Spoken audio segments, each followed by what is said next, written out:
Hello and welcome again to Matt's Minute. This week in our State House Bible studies, we will be examining the scripture in Nehemiah chapter 5. Nehemiah chapter 5 is fiscal policy. That's the crux of the context of the chapter. And this is in the middle of Nehemiah building a wall. And keep that in mind, as they're in the middle of building a wall, it's halfway done, and then the people come to him and say, "We're having financial difficulties."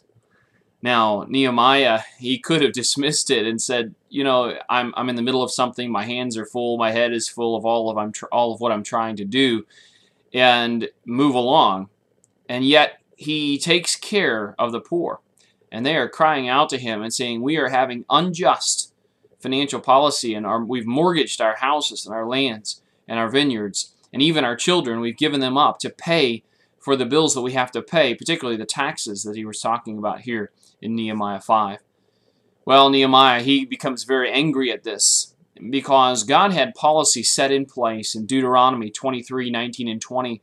He talks about Israelites lending to fellow Israelites.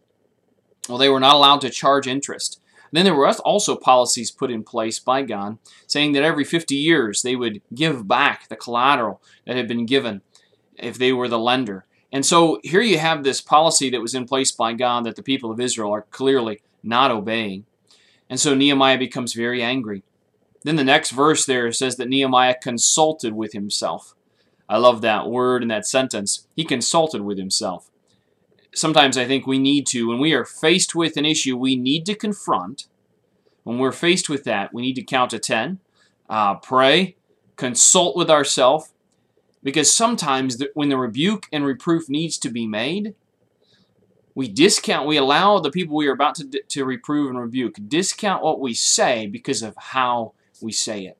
And Nehemiah comes to these people who need to be rebuked. He comes to them very humbly and tells them what the issue is. How do you treat those whom you are supposed to confront? Do you do it in love, or do you do it in anger? What is the attitude with which you approach people who need to be corrected? As a manager, do you walk by people who need help because you're on a mission? And do you confront in a way that is loving? This has been Matt's Minute.